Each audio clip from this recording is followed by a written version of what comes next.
নিঃস্বার্থভাবে ভালোবাসুন, শুধুমাত্র আনন্দই পাবেন।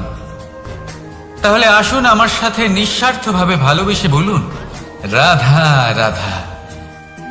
মানুষ, কোন ব্যক্তির নির্মাণ হয় কিভাবে?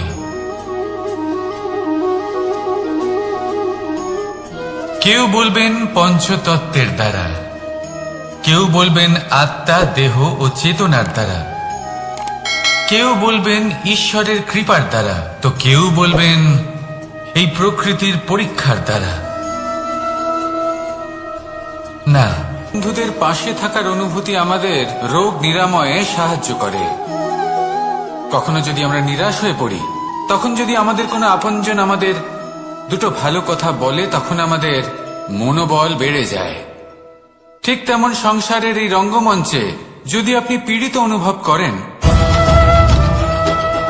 কিছু শুভ কথা আলোচনা করুন, কিছু স্তুতি গান করুন, কিছু মুহূর্তের জন্য হলেও নিজের ইষ্টদেবের কথা স্মরণ করুন আর প্রার্থনা করুন।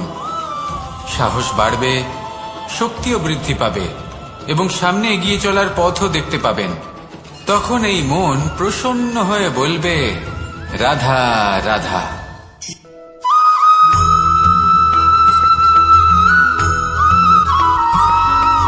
প্রত্যেক মানুষ নিজের জীবনে হীরক তথা হীরে এবং দর্পণ এই দুই দেখেছেন। এই দুই হলো সাদা এবং এরা দুজনেই আলোর প্রতিফলন ঘটায় এবং এরা দুজনেই উজ্জ্বল হয়ে ওঠে। আপনি হয়তো মনে মনে ভাবছেন যে এটা কি ধরনের তুলনা করছি। একটা হীরে তো রত্ন, তার মূল্য দর্পণের থেকে অনেক গুণ বেশি। কিন্তু হীরে থাকাতে দর্পণের মূল্য কিন্তু কোনো অংশে কমে যায় না, তাই না? মানুষ যখন হীরে নিজের হাতে নেয় তখন সবার আগে কি খোঁজে? দর্পণ, যাতে তার মধ্যে দিয়ে দেখে সে বুঝতে পারে যে সেই হীরে আদৌ তার শোভাবর্ধন করছে কিনা, তাকে ভালো দেখাচ্ছে কিনা, প্রসাধনের জন্য সেটা ব্যবহার করা ঠিক হবে কিনা। অর্থাৎ হীরের উপস্থিতিতে দর্পণের গুরুত্ব কম হলো না। দর্পণের কারণে হীরের মূল্য বোঝা গেল। আমাদের জীবনেও ঠিক এরকমই ঘটে। আপনারা যদি সংসারে নিজের আশেপাশে দেখেন, এমন অনেক মানুষ দেখতে পাবেন যারা নিজেদের ক্ষেত্রে মহান স্থানে পৌঁছেছেন, নিপুণ এবং শ্রেষ্ঠ হয়েছেন। আর তাদের মধ্যে আপনার নিজের মনে হয় যেন আপনি হলেন দর্পণ। নিজেকে ছোট মনে করবেন না। আপনার মূল্য কম হচ্ছে না, আপনার নিজস্ব মূল্য আছে। আর যদি আপনার অস্তিত্ব না থাকে, তাহলে ওনাদের অস্তিত্বের মূল্য সংসার বুঝতেই পারবে না। জীবনে সবসময় চেষ্টা করবেন যাতে আপনি আরো বেশি শ্রেষ্ঠ হয়ে উঠতে পারেন। আপনি নিজে যে স্থানে আছেন সেটাকে ছোট মনে করবেন না, তারও নিজস্ব একটা মূল্য আছে। যদি আপনি হীরে হয়ে থাকেন তাহলে অহংকার করবেন না, যদি আপনি দর্পণ হয়ে থাকেন তাহলে নিজেকে ছোট মনে করবেন না। আসুন আর আমার সাথে ভালোবেসে বলুন, রাধা রাধা।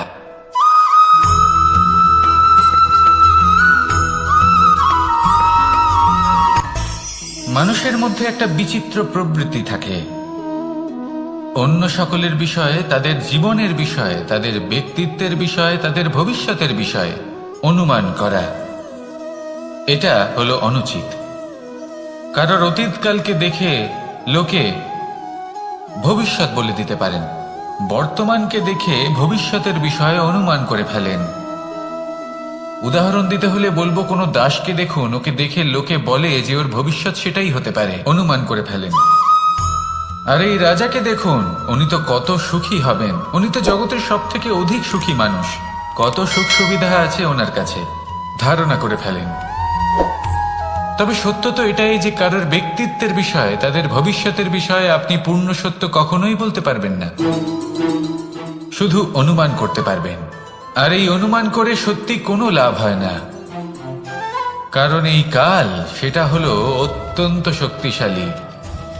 কালো থেকে কালোতর কয়লাকেও হীরেতে পরিণত করতে পারে, অনেক বড় বড় রাজাকেও বিদূষক বানিয়ে ফেলতে পারে এক মুহূর্তেই। তাহলে আপনি অনুমান করে কি লাভ? কি পেলেন অনুমান করে? সেই জন্য কারোর বিষয়ে কোনো অনুমান করবেন না, তার ভবিষ্যতের বিষয়ে অনুমান করতে যাবেন না। কারোর বিষয়ে কোনো ধারণা করে নেবেন না। কিছু করতে হলে ভালোবাসুন, সবার মধ্যে ভালোবাসা ছড়ান, সবার মধ্যে ধন্যাত্মক ভাব ছড়ান। এই মন প্রসন্ন হয়ে বলবে, রাধা রাধা।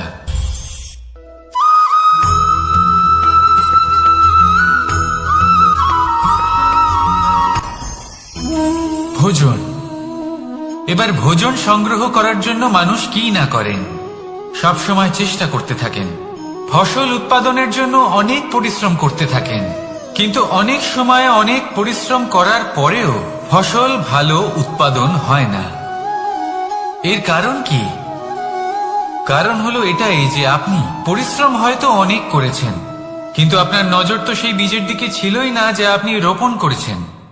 সেই জন্য সব সময় কোনো বীজ রোপণ করার আগে তাকে পরখ করে দেখুন, তা অত্যন্ত আবশ্যক। আর সেইভাবেই যখনই কোনো কর্মের প্রশ্ন আসে, তাহলে সেখানে শুধুমাত্র পরিশ্রম যথেষ্ট নয়।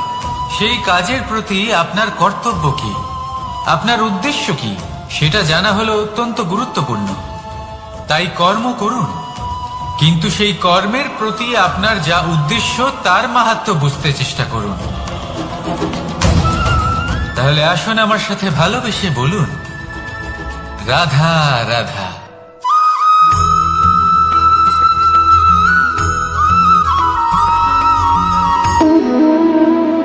সম্পর্ক হলো আমাদের জীবনের একটি আধার। কিছু সম্পর্ক এমন যা আমরা জন্মসূত্রে লাভ করি, যেমন পরিবার, মা, বাবা। কিছু সম্পর্ক আছে যা আমরা জীবনে অর্জন করে থাকি, তা সে প্রেমের হোক, স্নেহের হোক বা বন্ধুত্বের। এই সকল সম্পর্ক লাভ করার বা গড়ে তোলার 5টি ধাপ রয়েছে। প্রথম ধাপ, কোনো ব্যক্তির সাথে আলাপ হওয়া, তার সাথে কথা বলা বা তাকে দেখা। দ্বিতীয় ধাপ, সে ব্যক্তিকে আমাদের ভালো লাগা। তৃতীয় ধাপ,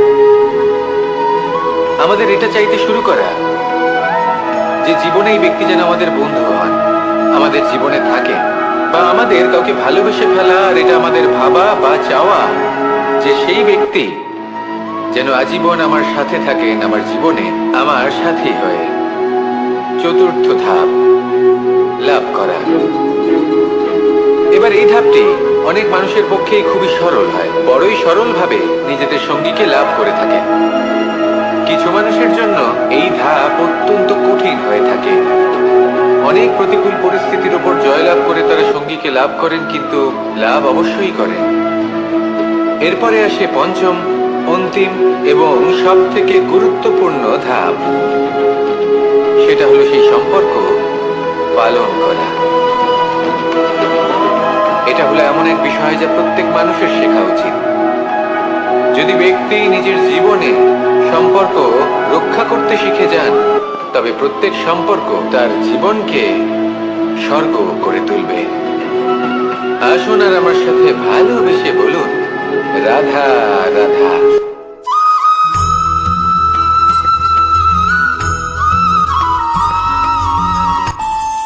আমাদের মনে যখন কোনো প্রশ্ন ওঠে, কোনো দ্বন্দ্ব জাগে, তখন আমরা যাই আমাদের গুরুর কাছে, আমাদের আরাধ্যের কাছে গিয়ে জিজ্ঞেস করি। এইভাবেই একদিন আমি পৌঁছলাম আমার আরাধ্যের কাছে, আমার মহাদেবের কাছে, আর ওনাকে প্রশ্ন করলাম যে মহাদেব, জীবনে আনন্দ পাওয়ার, উৎসব পালনের, প্রেম ভাগ করে নেবার, জীবনকে উপভোগ করে নেওয়ার সর্বশ্রেষ্ঠ সময় কোনটা? মহাদেব হাসলেন আর উনি বললেন, জীবনে উৎসব পালনের সব থেকে শ্রেষ্ঠ দিন হল মৃত্যুর ঠিক আগের দিনটা। প্রেম ভাগ করে নেওয়ার সব থেকে শ্রেষ্ঠ মুহূর্ত হল মৃত্যুর ঠিক আগের মুহূর্ত। জীবনকে উপভোগ করে নেওয়ার সর্বশ্রেষ্ঠ প্রহর হল মৃত্যুর 1 প্রহর পূর্বে। তখন আমি চমকে গেলাম। আমি বললাম, কিন্তু মহাদেব, মৃত্যু তো অনিশ্চিত, আমরা জানিও না কবে আমাদের মৃত্যু হবে। মহাদেব আবার হাসলেন।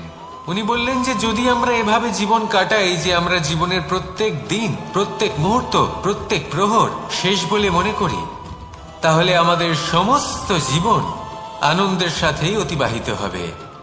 কি বলে?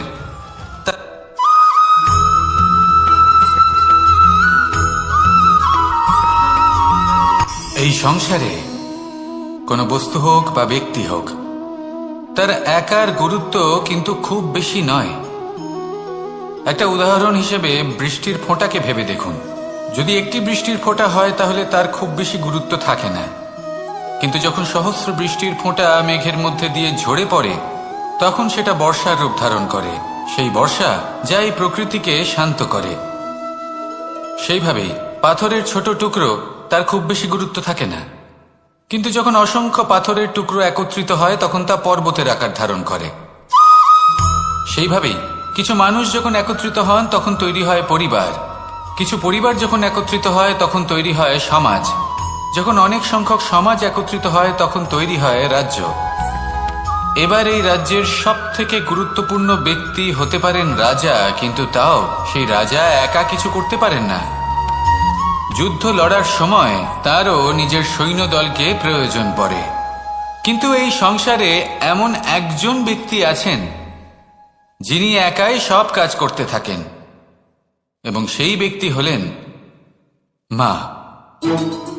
আমাদের জীবনে একজন পিতার ভূমিকা কিন্তু নিঃসন্দেহে অমূল্য, কিন্তু আমাদের সকলের জীবনে যে ভূমিকা একজন মায়ের তা অন্য কারোর থাকে না। একজন মা একাই সন্তানকে বড় করতে পারেন, সংস্কারী করে তুলতে পারেন, তার জন্য পরিশ্রম করেন। আর এত কিছু কাজ করার পরেও তার কাজের জন্য তিনি প্রশংসা অবশ্য পান না। উল্টে যদি সেই সন্তান অনুচিত পথে চালিত হয়, অনুচিত কর্ম করে, তখন সেই মাকেই অপবাদের পাত্র হয়ে উঠতে হয়। আমাদের জীবনে মায়ের যোগদান কতটা সেটা বুঝুন। আপনাকে বড় করে তোলার জন্য উনি কতটা পরিশ্রম করেছেন সেটা বুঝুন। আজ থেকে, এখন থেকে, এই মুহূর্ত থেকে মাকে সম্মান করতে শিখুন। যখন সময় পাবেন, যখন সুযোগ হবে, তখন তার প্রশংসা করুন, ওনারও ভালো লাগবে। আর মায়ের এই মমতার জন্য, তার এই ভূমিকার জন্য আসুন সবাই মিলে আমরা তাকে প্রণাম করি, আর সকলে মিলে ভালোবেসে বলি রাধা রাধা।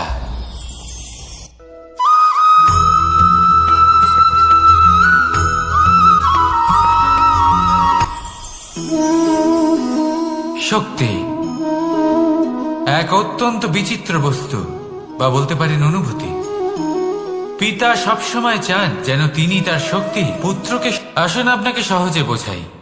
যদি আপনি সুপাত্র হন আর আপনাকে শক্তি দেওয়া হয়, তাহলে আপনি সেই শক্তির গুরুত্ব বুঝবেন, কোথায় সেই শক্তি প্রয়োগ করা উচিত সেটা বুঝবেন। আর এটা যেহেতু অর্জন করা শক্তি হবে, সেই শক্তির অপব্যবহার হবে না। কিন্তু যদি এই আপনি কুপাত্র হন আর যদি আপনাকে এই শক্তি দেওয়া হয়, তাহলে কি হবে?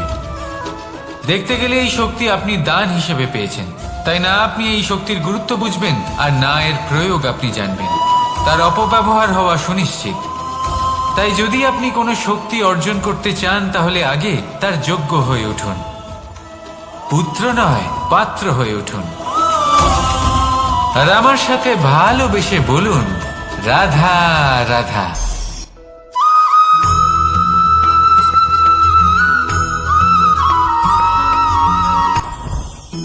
জীবনে কিছু শেখা অত্যন্ত গুরুত্বপূর্ণ।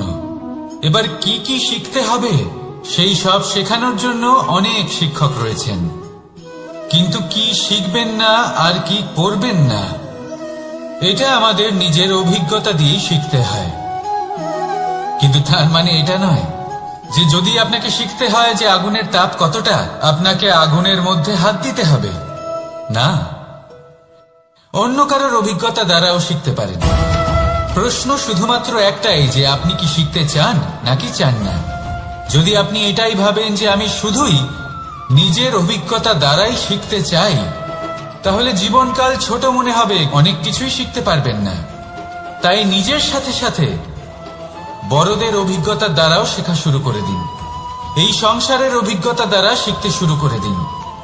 আর এটা নিশ্চিত রূপে শেখা আবশ্যক যে কখন কি করবেন না, কোথায় থামতে হবে আর কোথায় থামবেন না।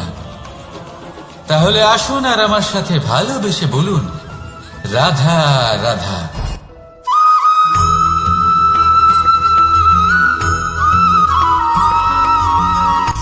সূচের শেষে একটি ছিদ্র থাকে যার দ্বারা আমরা এই সুতো পরাতে পারি, আর তারপর সূচের সাহায্যে এই সুতো দিয়ে বস্ত্র সেলাই করা যায়। কিন্তু যদি সুতোটা সোজা করে ধরা না হয় তাহলে সূচে কখনো এই সুতো পরানোই সম্ভব নয়।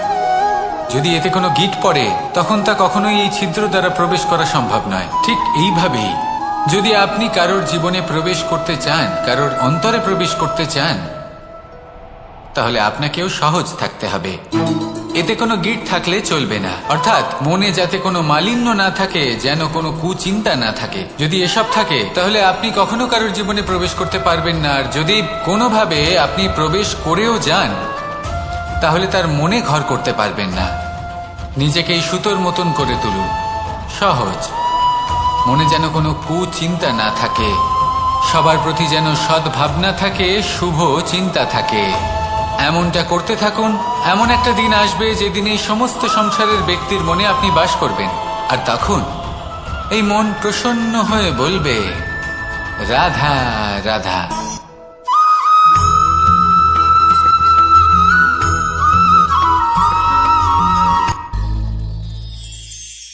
শিশিরের বিন্দু পাতার ওপর পড়ে আর তার গায়ে লেগে থাকে। পাতা তাকে শুষে নিতে পারে না, আর শেষ পর্যন্ত সে ঝরে পড়ে যায়।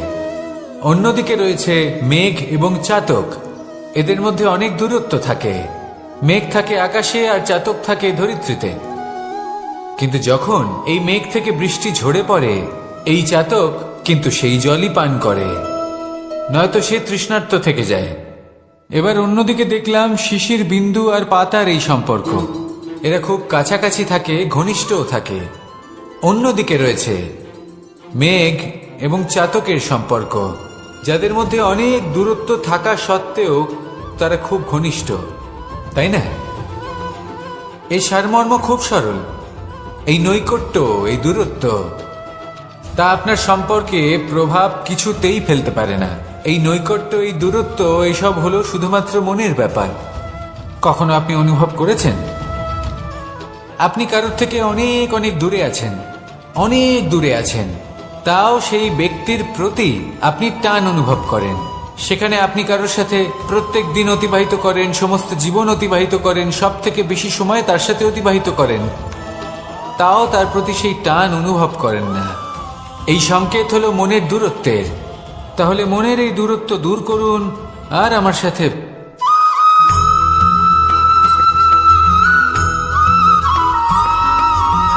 এই সংসারে সব থেকে বড় ব্যক্তি কে? আপনি বলবেন, এই কেমন ধরনের প্রশ্ন? কিন্তু এটা হলো সব থেকে উচিত প্রশ্ন। কেউ এর উত্তর দেবে যে সেই মহাপ্রতাপী রাজা, তিনি হলেন সব থেকে বড় ব্যক্তি, সেই বড় রাজনীতিবিদ, তিনিই সব থেকে বড় ব্যক্তি। আমি আপনাকে জানাই যে সংসারের সব থেকে বড় ব্যক্তি হলেন তিনি, যার সাথে দেখা করলে আপনি নিজেকে ছোট মনে করবেন না।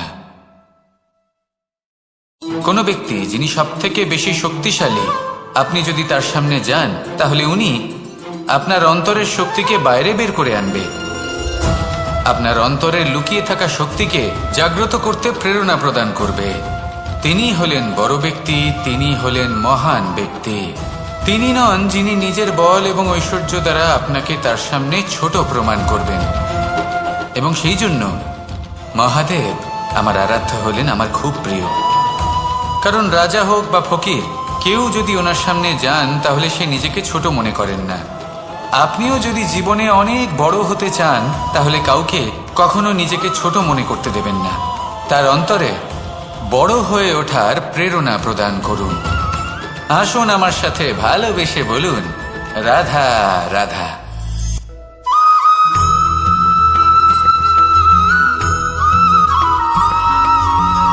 যখন আমরা কোনো বনে প্রবেশ করি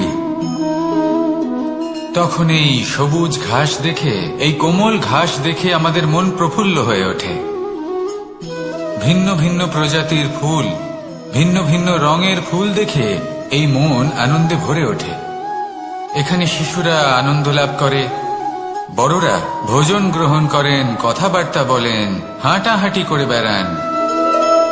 এবার ভেবে দেখুন, যখন এই উপবনের নির্মাণ হয়েছিল সেই সময় যদি এই মাটিকে সঠিকভাবে খনন না করা হতো, যদি তাতে সঠিকভাবে বীজ রোপণ না করা হতো, যদি কোনো সংঘর্ষ না হতো, পরিশ্রম না করা হতো, যদি চলতে চলতে পায়ে কাঁটা না বিঁধে যেত, তাহলে এই সুন্দর বন দেখে আমরা কি এই আনন্দ লাভ করতে পারতাম? কখনোই নয়। ধরুন কোন নদীর তটে সুন্দর একটি বন আছে, সেই বনের আনন্দ লাভ করতে গেলে আপনাকে সেই নদী পার করতেই হবে। যদি সুখের নদীর কাছে পৌঁছতে চান, তাহলে তটে যে কাঁটা রয়েছে সেগুলোর সাথে সংঘর্ষ করতেই হবে। এই সংসারে যদি আপনি সুখ লাভ করতে চান, তাহলে সুখ লাভের এই যাত্রা শুরু করতে হবে সংঘর্ষ দ্বারা। তাহলে সংঘর্ষকে স্বাগত জানান। এর পেছনেই সুখ রয়েছে, যা আপনি আপনার সাথে রাখতে পারেন। আর যখন আপনার সাথে আপনার এই সাথী থাকবে, তখন আপনি এটা বুঝবেন যে যখন জীবনে দুঃখ আসে, তখন এই দুঃখ কমে যায়, সবার মধ্যে ভাগ হয়ে যায়। আর যদি তখন সুখ আসে, তাহলে সেটা সবার উপস্থিতিতে আরো বেড়ে যায়। এটাই হলো প্রেম, এটাই হলো ভালোবাসা, এটাই হলো সঙ্গ। যেমন সম্পর্ক আমার আর রাধার মাঝে। তাহলে আসুন আর আমার সাথে ভালোবেসে বলুন, রাধা রাধা।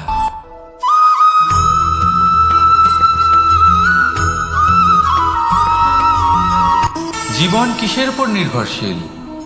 ধনের উপর, বৈভবের অনুভব যদি আপনি করতে চান, তাহলে তা পাবেন শুধু একতার দ্বারা, সংগঠনের দ্বারা। যদি আপনাকে উদাহরণ দিই, নিজের এই হাতটাকে দেখুন, 5টা আঙুল রয়েছে। কোনো একটা বস্তুকে নিজের একটা আঙুল দ্বারা তুলে ধরার চেষ্টা করে দেখুন, বড়ই কষ্ট হবে। তখন আপনি বুঝতে পারবেন, যখন এই 5টি আঙুল একত্রিত হয়, তখন কোনো কাজ কতটা সহজ হতে পারে। এটাই হলো শক্তি, একতার। সব থেকে ভালো উদাহরণ যদি আপনাকে দিই, তাহলে বাঁশি। এই বাঁশি থেকে অত্যন্ত মধুর সুর নির্গত হয়, যা সবার মন প্রসন্ন করে দেয়। এই কথা সত্যি। কিন্তু এই বাঁশি আমি একটা বা দুটো আঙুল দিয়ে বাজাতে পারবো না। আমাকে প্রত্যেকটা আঙুল ব্যবহার করতেই হবে, তবেই এর থেকে মধুর সুর নির্গত হবে, যা সকল। বাহ, পুষ্পের সুবাস আমার খুব ভালো লাগে। অত্যন্ত সুন্দর হয় এই পুষ্প। এইভাবে চারিদিকে পুষ্প দেখে মন আনন্দিত হয়ে ওঠে। এবার আপনারা ভেবে দেখুন, আমার চারিদিকে পুষ্প নয়, আগুন আছে। তাহলে কি হবে? আমার শরীর কি জ্বলে যাবে না? অবশ্যই জ্বলবে। শরীরকে কি আগুনের তাপ সহ্য করতে হবে না? অবশ্যই সহ্য করতে হবে। এটাই হলো প্রকৃতির নিয়ম। এই নিয়ম কিন্তু আমরা সবাই জানি, কিন্তু আমাদের মধ্যে বেশিরভাগ মানুষ এই বিভ্রান্তি নিয়ে বাঁচি যে এই যে প্রকৃতির নিয়ম, তা আমার ওপর প্রযোজ্য নয়। তা কিন্তু নয়। আমাদের চতুর্দিকে এই যে নিসর্গ রয়েছে, আমরা তার কতটা ক্ষতি করি সেটা একবার ভেবে দেখুন। আমরা বনাঞ্চল জ্বালিয়ে দিই, বায়ু দূষিত করি, জল দূষিত করি, প্রাণীদের হত্যা আমরা করি। কেন? এই নিসর্গ আমরা নষ্ট করি, যদিও আমরা জানি যে আমরাও হলাম এই নিসর্গেরই অংশ। এবার দেখুন, শরীরের কোনো অংশে যদি আগুন ধরান, আস্তে আস্তে সমস্ত শরীরও জ্বলে যাবে। সেইভাবেই নিসর্গ যদি নষ্ট হয়ে যায়, তাহলে মনুষ্য জাতিও নষ্ট হয়ে যাবে। তাই এই যে নিসর্গ আপনি দেখছেন, এই পুষ্প, এই বৃক্ষ, বায়ু, জল, এদের সকলকে রক্ষা করুন, নষ্ট নয়। মনে রাখবেন, যদি নিসর্গ থাকে, মানুষ থাকবে। যদি নিসর্গ থাকে, তাহলেই জীবন থাকবে। আসুন আমার সাথে ভালোবেসে বলুন, রাধা রাধা। এই সংসারের সব থেকে বড় সুখ কি? কেউ বলবেন নিজের লক্ষ্য প্রাপ্ত করা, কেউ বলবেন ধন উপার্জন করা, কেউ বলবেন নিদ্রাই সব থেকে বড় সুখ, কেউ বলবেন রাজ্য লাভ করা, আবার কেউ বলবেন মাতার হাত থেকে খাবার খাওয়া, আদি ইত্যাদি। কিন্তু যদি সত্যি কথা বলি, এই সংসারের সব থেকে বড় সুখ হল সেবা করা। কখনো কাউকে সেবা করে দেখুন। এই সেবা দ্বারা অন্য কোনো মানুষের আশীর্বাদ লাভ করাতেই সুখ রয়েছে। আপনার সেবা ভাব দ্বারা যখন কোনো মানুষ নিজের অন্তরাত্মা থেকে আপনাকে আশীর্বাদ করে, তার থেকে বড় সুখ আর কিছুই নেই। কারণ প্রত্যেক মানুষের মধ্যে ঈশ্বর বাস করেন। নরের সেবাই হল নারায়ণের সেবা। নিষ্কাম সেবা করাই হল সব থেকে বড় সুখ। তাই নিজের অন্তরে সেবার এই ভাব জাগ্রত করুন। যে সুখের কথা আমি বলছি, সেই সুখ অনুভব করেই দেখুন। এই মন সুপ্রসন্ন হয়ে বলবে, রাধা রাধা। এই সংসারে সবাই বলেন, আমি অর্জুনের মতো হয়ে উঠতে চাই। সবাই চায় যে তারাও যেন অর্জুনের মতো গান্ডীব লাভ করে। তারাও চায় যে তাদেরকেও মহাদেব এসে পশুপতি অস্ত্র দান করবেন। তারাও এটাই চায় মহাভারতের মতো মহাসংগ্রামে বিজয়ী হতে। কিন্তু সবাই ভুলে যান যে অর্জুন যা হতে পেরেছিলেন সবকিছুই অর্জন করেছিলেন। যদি আপনিও অর্জুনের মতো গান্ডীব লাভ করতে চান, তবে আপনাকেও তার মতোই শ্রেষ্ঠ কাঠ নির্বাচন করতে হবে। সেই কর্ম আপনাকেই করতে হবে।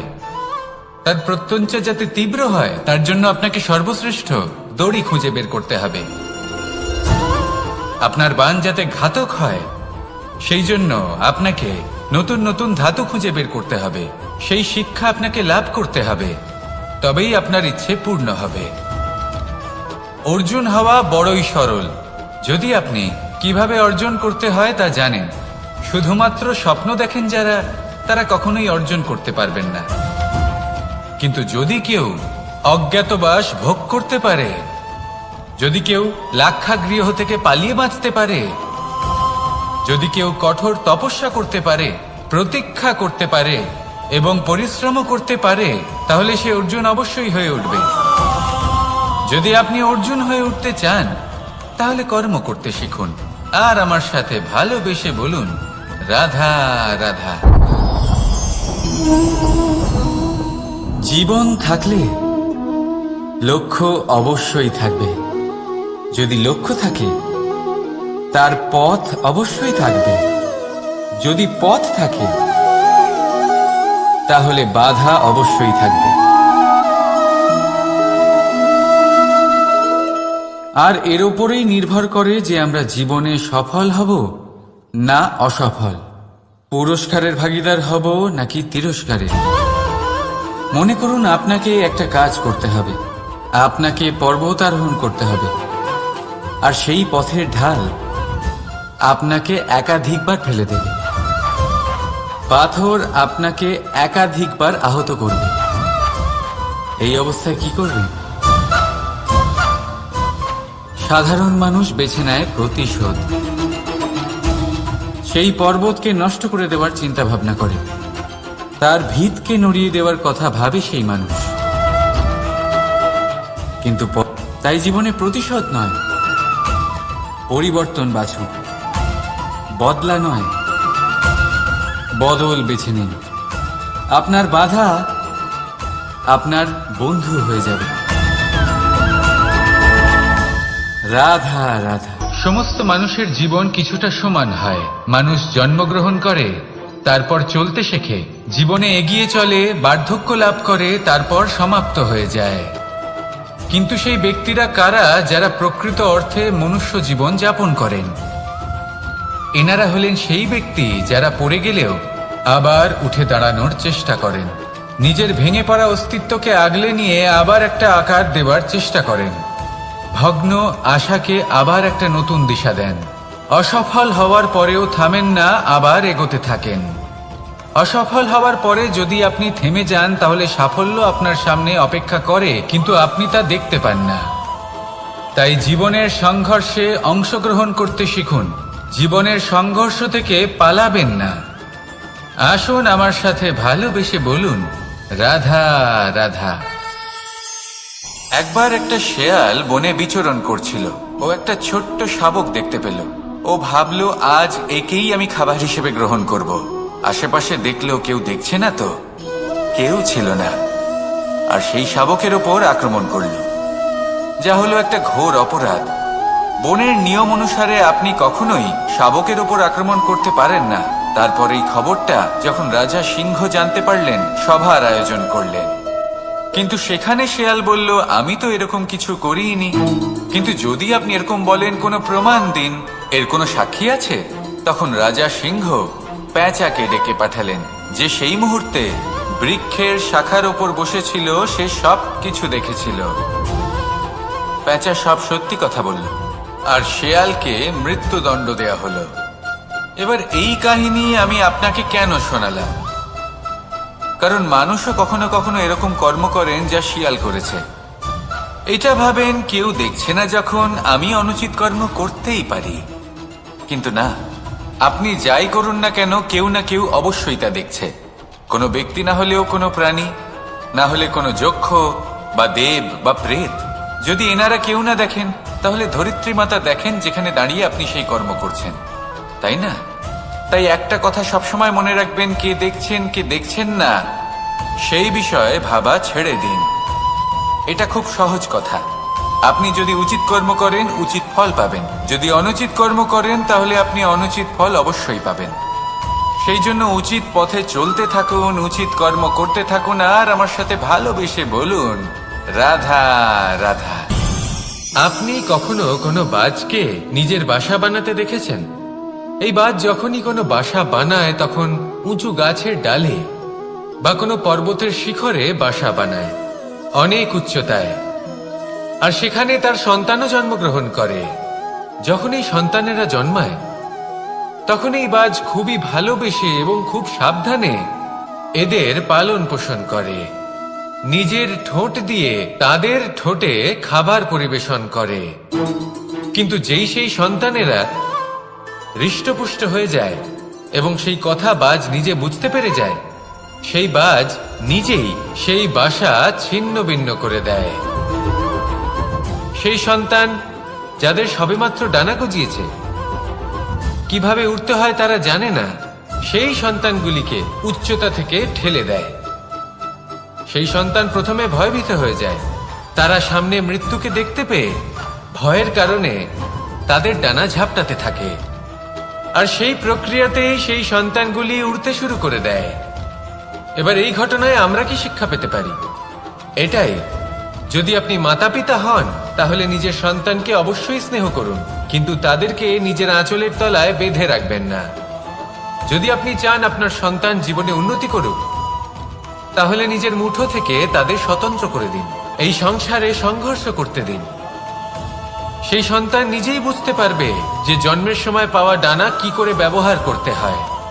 আর আপনার চোখের সামনে আপনার সন্তান এই আকাশে উড়তে থাকবে। তাহলে আসুন আমার সাথে ভালোবেসে বলুন, রাধা রাধা। সংসারে সবচেয়ে পবিত্র মানা হয় গঙ্গা জলকে। কখনো ভেবে দেখেছেন কেন? কারণ গঙ্গা জলের আবির্ভাব অত্যন্ত শুদ্ধ হয়, তার জন্ম শুদ্ধ হয়, যেখান থেকে তার শুরু সেটাই শুদ্ধ হয়। আর শুরুটা শুদ্ধ হওয়া অত্যন্ত আবশ্যক। আমাদের জীবনে সবই শুরু হয় আমাদের ভাবনা থেকে। নিজের ভাবনাকে শুদ্ধ রাখুন, কারণ এই ভাবনা থেকেই আবির্ভাব হয় শব্দের। আপনার শব্দ শুদ্ধ রাখুন।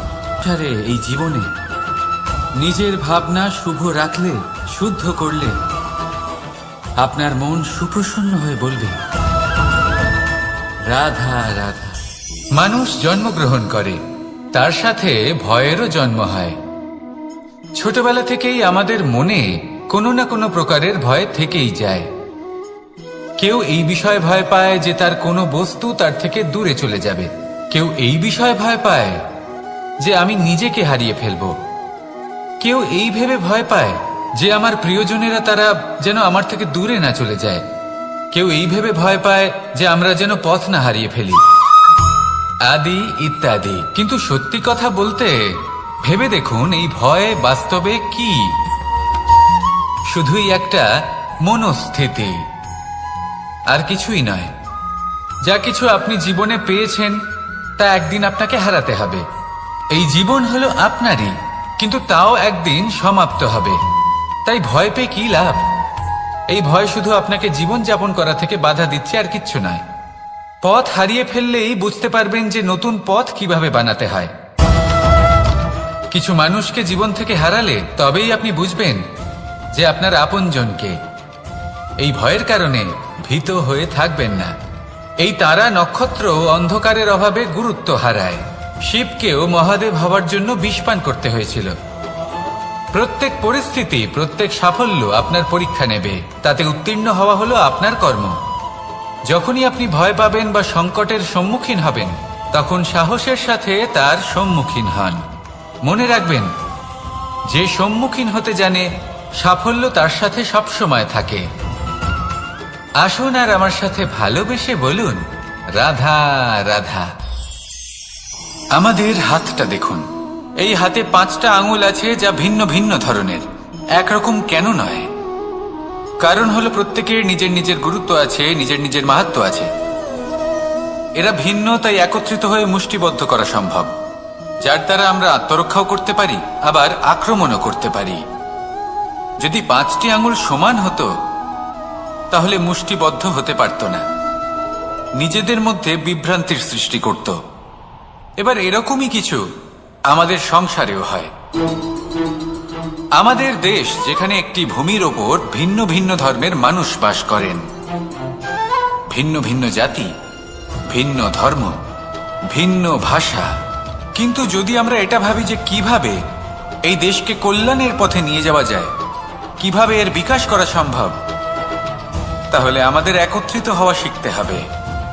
যেইভাবে 5টা আঙুল একত্রিত হয়, মুষ্টিবদ্ধ হয়, সেইভাবেই আপনার যে ভাষাই হোক, যে ধর্মই হোক, যে জাতি হোক না কেন, ঠিক আছে, আবশ্যক হলো আপনার নিজের কর্মভূমির সাথে, আপনার ধরিত্রীর সাথে যুক্ত থাকা, সাথে থাকা।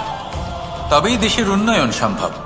তবেই এই দেশ স্বতন্ত্র থাকবে, সফল হবে, আর এই মন প্রসন্ন হয়ে বলবে, রাধা রাধা। যদি আমি আমার চোখ বেঁধে কোনো একটা নির্দিষ্ট দিকে নিজের সমস্ত শক্তি প্রয়োগ করে ছুটে যাই, তাহলে কি হবে? আমি কোথাও ধাক্কা খেতে পারি, নিজের ক্ষতি করতে পারি, কোথাও পড়ে যেতে পারি, তাই না? অর্থাৎ এটা নিশ্চিত এই কাজ আমার করা উচিত নয়। কিন্তু আজকের দিনে প্রত্যেকটা মানুষ এই কাজই করছেন, তাই না? কোনো কাজ করার পূর্বে সেই কাজের বিষয়ে সম্পূর্ণ তথ্য কোথায় সংগ্রহ করছেন? শুধু এটুকু জানেন যে এই কাজটা করলে কত ধন অর্জন করবেন আর কত নাম হবে, আর ব্যাস সামনে এগিয়ে যান। এটা উচিত নয়। পূর্ণরূপে যে কোনো কাজ করার আগেই সেই কাজের বিশ্লেষণ করে নেওয়া উচিত, তা বুঝে নেওয়া উচিত, এবং সেই বিষয়ে অবশ্যই খেয়াল রাখা উচিত যে আপনার শরীর এবং আপনার মন এই কাজ করার জন্য কি প্রস্তুত রয়েছে।